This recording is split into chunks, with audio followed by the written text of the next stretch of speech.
എല്ലാവർക്കും നമസ്കാരം. വീട്ടിൽ വെച്ച് ആരാധിക്കാൻ പാടില്ലാത്ത ഏതെങ്കിലും ഒരു ദൈവമുണ്ടോ എന്ന് ചോദിച്ചാൽ അങ്ങനെ ഒരു ദൈവമില്ല എന്ന് തന്നെയാണ് അതിൻ്റെ ഉത്തരം. പറയാൻ കാരണം ദൈവം സർവ്വവ്യാപിയാണ്. അതുകൊണ്ട് തന്നെ വീടിൻ്റെ അകത്തോ പുറത്തോ എന്നുള്ള ആ ഒരു വ്യത്യാസം കാണുന്നതിൽ യാതൊരു അടിസ്ഥാനവുമില്ല. എന്നാൽ രാത്രിയുടെ ദേവത എന്നറിയപ്പെടുന്ന വാരാഹി ദേവിയെക്കുറിച്ചാണ് ഈ പറയുന്നതെങ്കിൽ ആദ്യം പറഞ്ഞത് ഏറെക്കുറെ ശരിയാണെന്ന് തന്നെ സമ്മതിച്ചു കൊടുക്കേണ്ടി വരും. കാരണം ഉഗ്രശക്തിയുള്ള മൂർത്തിയാണ് വാരാഹി ദേവി. അതുകൊണ്ട് തന്നെ കൃത്യമായിട്ടുള്ള ചിട്ടകൾ പാലിക്കാം എന്ന് ഉറപ്പുള്ളവർ മാത്രമേ ഈ ശക്തിയെ വീട്ടിൽ വെച്ച് ആരാധിക്കാൻ പാടുള്ളൂ. അല്ലാത്ത പക്ഷം സാധാരണ പോലെ നിങ്ങൾ മനസ്സിൽ കണ്ട് പ്രാർത്ഥിച്ചാൽ മാത്രം മതി. വാസ്തവം പറഞ്ഞാൽ, അതായത് ഞാൻ ഗ്രന്ഥങ്ങളിൽ നിന്നും സ്വായത്തമാക്കിയിട്ടുള്ള എൻ്റെ അറിവുകൾ വെച്ചും അതിനോടൊപ്പം എൻ്റെ അനുഭവം വെച്ചും പറയുകയാണെങ്കിൽ ക്ഷിപ്രപ്രസാദിനിയാണ് വാരാഹി ദേവി. അതുകൊണ്ട് തന്നെ ഒരു ഭക്ത മനസ്സുരുകി ഒന്ന് വിളിച്ചാൽ വിളിപ്പുറത്തെത്തുന്ന ദേവിയാണ് വാരാഹി ദേവി. അതായത് നമ്മൾ കണ്ണു ചിമ്മുന്ന ആ ഒരു നിമിഷം പോലും വേണ്ട, അതിനുള്ളിൽ അമ്മ തൻ്റെ സാന്നിധ്യം അവിടെ അറിയിച്ചിരിക്കും. ഈ സാന്നിധ്യം എന്ന് പറഞ്ഞത് ഏത് രൂപത്തിലുമാകാവുന്നതാണ്.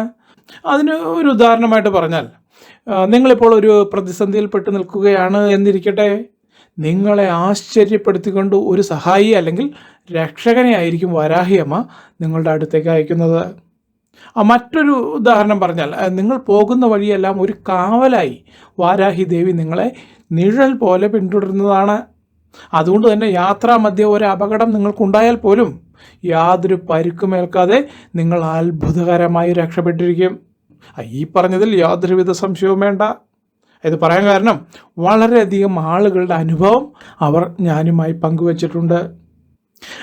ഇന്നിവിടെ ഈ പറയാൻ പോകുന്ന പ്രധാന കാര്യങ്ങളിലേക്ക് കടക്കുന്നതിന് മുൻപ് നിങ്ങളുടെ മനസ്സിലെ ആഗ്രഹം പെട്ടെന്ന് സാധ്യമാകാൻ വേണ്ടി നിങ്ങൾ താഴെ കമൻറ്റ് ബോക്സിൽ ഇനി പറയാൻ പോകുന്ന വജ്രവാരാഹിയുടെ ആ 3 നാമങ്ങളിൽ ഏതെങ്കിലും ഒന്ന് എഴുതി ചേർക്കുക.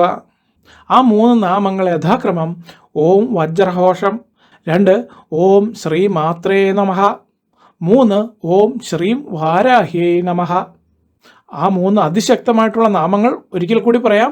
ഓം വജ്രഘോഷം, ഓം ശ്രീ മാത്രേ നമഃ, ഓം ശ്രീം വാരാഹ്യേ നമഃ. ഈ പറഞ്ഞ 3 നാമങ്ങളും അത്ഭുത ശക്തിയുള്ള വാരാഹിയെ ഉണർത്തുന്നതാണ്. അതുകൊണ്ട് തന്നെ ഇതിൽ നിങ്ങളുടെ മനസ്സിൻ്റെ അഭിരുചിക്കനുസരിച്ച് ഇതിൽ ഏത് വേണമെന്നുള്ളത് നിങ്ങൾക്ക് തിരഞ്ഞെടുത്ത് എഴുതി ചേർക്കാം. ഇതിനൊരു ഉദാഹരണമായിട്ട് പറഞ്ഞാൽ, അമ്മയുടെ 2ാമത്തെ നാമമായ ഓം ശ്രീ മാത്രേ നമഃ എന്നാണ് നിങ്ങൾ താഴെ എഴുതാൻ ഉദ്ദേശിക്കുന്നതെങ്കിൽ ഈ പറഞ്ഞ ഈ ഒരു നാമം മാത്രം എഴുതിയ ശേഷം നിങ്ങൾക്ക് നടന്നു കിട്ടേണ്ട കാര്യം എന്താണോ അത് അതിനെ തുടർന്ന് എഴുതി ചേർക്കുകയാണ് വേണ്ടത്. അങ്ങനെ നിങ്ങൾ കമൻറ്റ് ബോക്സിൽ എഴുതി ചേർക്കുമ്പോൾ അതിന് 2 ഗുണങ്ങൾ അല്ലെങ്കിൽ 2 പ്രയോജനങ്ങൾ അതിൽ നിന്നും നമുക്ക് ലഭിക്കും. അതിലൊന്ന്, നിങ്ങൾക്ക് നിങ്ങളുടെ ആ ഉദ്ദിഷ്ട കാര്യം നടന്നു കിട്ടാനുള്ള സാധ്യത കൂടും. ഇനി ഇതിൽ 2ാമത്തെ പ്രയോജനം, ആ കമൻറ്റ് ഞാൻ വായിക്കുമ്പോൾ നിങ്ങളെ മനസ്സിൽ കണ്ട് ഏത് വിധത്തിലാണ് അമ്മയോട് നിങ്ങൾക്ക് വേണ്ടി പ്രാർത്ഥിക്കേണ്ടതെന്ന് എനിക്കിതിൽ നിന്നും ഏകദേശം ഒരു രൂപം ഉണ്ടായിക്കിട്ടും. അങ്ങനെ ഇത് 2ഉം കൂടി ആകുമ്പോൾ, അതായത് നിങ്ങൾ നിങ്ങൾക്ക് വേണ്ടി പ്രാർത്ഥിക്കുകയും അതിനോടൊപ്പം ഒരു സപ്പോർട്ട് എന്ന പോലെ ഞാൻ എൻ്റെ പ്രാർത്ഥനയിൽ അത് ഉൾപ്പെടുത്തുകയും കൂടി ചെയ്യുമ്പോൾ നിങ്ങളുടെ ആ കാര്യം നടന്നു കിട്ടുമെന്ന് ഞാൻ പറയാതെ തന്നെ നിങ്ങൾക്ക് മനസ്സിലാക്കിയെടുക്കാവുന്നതേ ഉള്ളൂ. ഇതിപ്പോൾ ഈ ഒരു ആശയം പെട്ടെന്ന് കേൾക്കുമ്പോൾ ഒരു പക്ഷേ ഇതിൻ്റെ ആ ഒരു ഗൗരവം നിങ്ങൾക്ക് പെടുന്നതിനെ പിടികിട്ടിയില്ലെങ്കിൽ പോലും മനസ്സിരുത്തി ഇതൊന്ന് നിങ്ങൾ ചിന്തിച്ച് നോക്കിയാൽ തീർച്ചയായിട്ടും നിങ്ങൾക്ക് മനസ്സിലാകും എങ്ങനെയാണ് നമ്മുടെ പ്രാർത്ഥനകൾ ഫലം കാണുന്നതെന്ന് ഇതിൽ നിന്നും വളരെ വ്യക്തമാണ്. അതുകൊണ്ട് വീഡിയോ ഇപ്പോൾ നിങ്ങൾ താൽക്കാലികമായി ഒന്ന് സ്റ്റോപ്പ് ചെയ്ത ശേഷം നിങ്ങളുടെ മനസ്സിലുള്ള കാര്യം അത് കമൻറ്റ് ബോക്സിൽ എഴുതി ചേർത്ത ശേഷം വീഡിയോ വീണ്ടും തുടർന്ന് കാണുന്നതാണ് ഏറ്റവും അഭികാമ്യം. ശരി, അപ്പോൾ ഇനി നമുക്ക് ഇന്നത്തെ പ്രധാന പോയിന്റിലേക്ക് വരാം. ഈ വാരാഹി ദേവി എന്ന അത്ഭുത ശക്തിയെ നമുക്ക് വാക്കുകൾ കൊണ്ട് പറഞ്ഞറിയിക്കാൻ സാധ്യമല്ല. അതെന്തുകൊണ്ടെന്നാൽ ഈ ശക്തി വജ്രത്തിന് തുല്യമാണ്. അതിനോടൊപ്പം മിന്നൽ പിണർ രൂപത്തിൽ പ്രവർത്തിക്കുന്ന ഒരു പ്രതിഭാസമാണെന്ന് തന്നെ തീർച്ചയായിട്ടും പറയാവുന്നതാണ്. ഈ ഒരു കാരണത്താലാണ് അമ്മയെ ലോകത്തിൻ്റെ ഈശ്വരി, സമയത്തിൻ്റെ ഈശ്വരി, രാത്രിയുടെ ഈശ്വരി എന്നുള്ള നാമത്തിലെല്ലാം വിളിച്ചു പോരുന്നത്. അതുകൊണ്ട് നിങ്ങൾ വീട്ടിൽ വെച്ച് ആരാധിക്കാൻ ഉദ്ദേശിക്കുന്നുണ്ടെങ്കിൽ ആ ഒരു സദുദ്ദേശത്തെ സ്വാഗതം ചെയ്യുന്നു. പക്ഷേ ചിട്ടകൾ നിങ്ങൾ കൃത്യമായിട്ട് പാലിച്ചേ മതിയാവുകയുള്ളൂ. അങ്ങനെ ഇതിൽ പറയുന്നത് പോലെ കൃത്യമായി പാലിക്കാൻ നിങ്ങൾക്ക് സാധിക്കുമെങ്കിൽ കേവലം 9 ദിവസം തികയുന്നതിന് മുൻപ് തന്നെ അതിൻ്റെ ആ ഒരു വ്യത്യാസം നിങ്ങളിലും നിങ്ങളുടെ കുടുംബാംഗങ്ങളിലും വീട്ടിലും നിങ്ങൾക്ക് അനുഭവിച്ചറിയാൻ സാധിക്കും. ഈ പറഞ്ഞത് കുറച്ചുകൂടി വ്യക്തമായ രീതിയിൽ പറഞ്ഞാൽ, നമ്മൾ വീട്ടിൽ ഒരു ചെടി നട്ടാൽ 2 ദിവസം മുതൽ 5 ദിവസം കഴിയുമ്പോൾ മാത്രമേ അത് വേര് പിടിച്ചിട്ടുണ്ടോ ഇല്ലയോ എന്ന് നമുക്കറിയാൻ സാധിക്കുകയുള്ളൂ.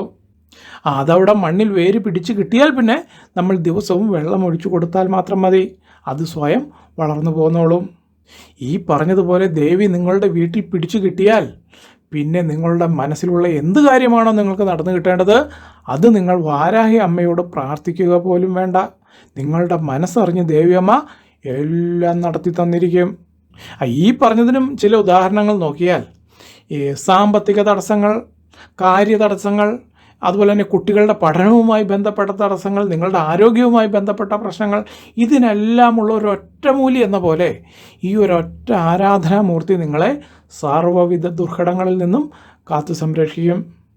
ഇനി അടുത്തതായിട്ട് നിങ്ങൾ അറിഞ്ഞിരിക്കേണ്ട പ്രധാനപ്പെട്ട കാര്യം, വാരാഹി ദേവിയെ പ്രാർത്ഥിക്കാൻ ഏറ്റവും അനുയോജ്യമായിട്ടുള്ള സമയം ഏതാണെന്നാണ് പറയാൻ പോകുന്നത്. ദേവിയമ്മ രാത്രിയുടെ ദേവി ആയതിനാൽ പുലർച്ചെ 5:30 മുൻപാണ് ഏറ്റവും അനുയോജ്യമായിട്ടുള്ള ആ ഒരു സമയം. അതായത് വെളുപ്പിന് 3:30-നും 5:30-നും ഇടയിലുള്ള സമയമാണ് ഏറ്റവും അനുയോജ്യം. അവർ പക്ഷേ വൈകിയാൽ വെളുപ്പിന് 5:50 വരെ പ്രാർത്ഥനയും ജപവും ചെയ്യാൻ തീർച്ചയായിട്ടും വിധിയുണ്ട്. എന്നാൽ അതിനുശേഷം സൂര്യോദയം മുതൽ അനുയോജ്യമായിട്ടുള്ള സമയമല്ല. എന്നാൽ പകൽ സമയങ്ങളിൽ ഒരു പക്ഷേ നിങ്ങൾ ദേവിയെ തൊഴുത് പ്രാർത്ഥിച്ചു എന്ന് വെച്ച് അതിൽ യാതൊരു തെറ്റുമില്ല. എന്നാലും ഈ ദേവി ഉണർന്നിരിക്കുന്ന സമയം എന്ന് പറയുന്നത് ഈ പറഞ്ഞ ബ്രഹ്മമുഹൂർത്തത്തിലാണ്. അതുകൊണ്ട് തന്നെ ഉണർന്നിരിക്കുന്ന ആ ഒരു സമയത്ത് നമ്മുടെ ആവലാദികൾ നമ്മൾ പറഞ്ഞാൽ മാത്രമേ അത് കൂടുതൽ ഫലവത്താവുകയുള്ളൂ. അല്ലാത്ത സമയങ്ങളിൽ ദേവി ധ്യാനത്തിലിരിക്കുന്ന അവസ്ഥയിലാണുള്ളത്. അപ്പോൾ ഈ പറഞ്ഞ ഇത്രയും കാര്യങ്ങൾ നിങ്ങളിവിടെ കേട്ടു തീർന്നപ്പോൾ നിങ്ങളുടെ മനസ്സിൽ വാരാഹി ദേവിയെ ആരാധിച്ചു തുടങ്ങണമെന്ന ആത്മാർത്ഥമായിട്ടുള്ള ആ ഒരു ആഗ്രഹം ഇപ്പോൾ ഉണ്ടായി തുടങ്ങിയിട്ടുണ്ടെങ്കിൽ അതിനർത്ഥം ദേവി നിങ്ങളിൽ പ്രസാദിച്ചിട്ടുണ്ട് എന്നാണ് ഇതിൽ നിന്നും മനസ്സിലാക്കിയിരിക്കേണ്ടത്. ഇത് പറയാൻ കാരണം, അങ്ങനെ താല്പര്യമുള്ളവർ ആരാധിച്ചാൽ മാത്രമേ അതിൻ്റെ പ്രയോജനം പരിപൂർണമായി ലഭിക്കുകയുള്ളൂ.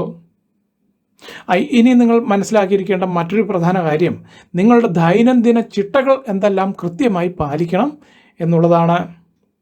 ആർത്തവം, പുല, വാലായ്മ എന്നിവ നിലനിൽക്കുന്ന സമയങ്ങളിൽ പ്രാർത്ഥന ഒഴിവാക്കുന്നതാണ് ഏറ്റവും അഭികാമ്യം. പറയാൻ കാരണം, ഈ സമയങ്ങളിൽ റെസ്റ്റ് എടുക്കുന്നത് ഏറ്റവും ഉചിതം തന്നെയാണ്. എന്നിട്ട് അതിൻ്റെ ആ ഒരു പീരീഡ്സ് കഴിയുമ്പോൾ പൂർവാധികം ശക്തിയോടുകൂടി വീണ്ടും ദേവിയെ പ്രാർത്ഥിച്ചു തുടങ്ങുക. അങ്ങനെയാകുമ്പോൾ ഓരോ ദിവസവും നിങ്ങൾക്ക് ഓരോ പുതുമ തീർച്ചയായിട്ടും നിങ്ങളുടെ ജീവിതത്തിൽ വന്നു കിട്ടുമെന്ന് നിസ്സംശയം പറയാൻ സാധിക്കും.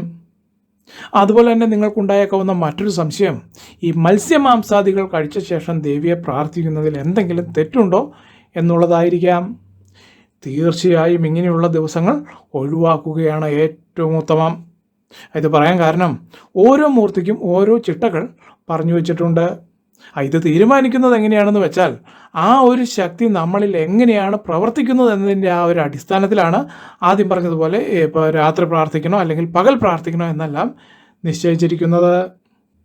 അതുകൊണ്ട് തന്നെ ഈ പറഞ്ഞ ഈ 2 ചിട്ടകൾ നിങ്ങൾ കൃത്യമായിട്ട് നോക്കുകയാണെങ്കിൽ നിങ്ങൾക്ക് യാതൊരുവിധ വിഘ്നങ്ങളും കൂടാതെ നിത്യവും ദേവിയെ ഭജിക്കാവുന്നതാണ്. അങ്ങനെയാകുമ്പോൾ എല്ലാവിധ അനുഗ്രഹങ്ങളും നിങ്ങളെ തേടിയെത്തും.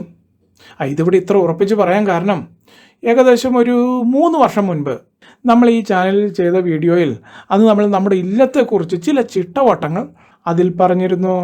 അതായത് നമ്മുടെ ഇല്ലത്ത് മുത്തച്ഛൻ ആവാഹിച്ചു കൊണ്ടുവന്ന മൂർത്തിയാണ് ഈ വാരാഹി ദേവി.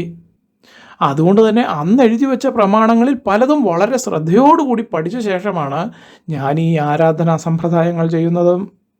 ഈ പറഞ്ഞ ഈ ഒരു ബലത്തിലാണ് നിങ്ങളുടെ ആവലാദികൾ കേൾക്കുമ്പോൾ അത് എത്ര കട്ടിയുള്ളതാണെങ്കിൽ പോലും പ്രത്യേകമായിട്ടുള്ള ആ പ്രാർത്ഥനയിൽ ഉൾപ്പെടുത്തി ഞാൻ ഭേദമാക്കി തരുന്നത്.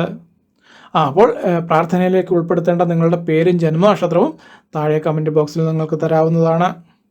ഇത്രയും കാര്യങ്ങളാണ് ഇന്നത്തെ ഈ വിഷയത്തിൽ പറയാൻ ആഗ്രഹിച്ചത്. എല്ലാവർക്കും നല്ലൊരു ദിവസം ആശംസിച്ചുകൊണ്ട് നിർത്തുന്നു. നന്ദി, നമസ്കാരം.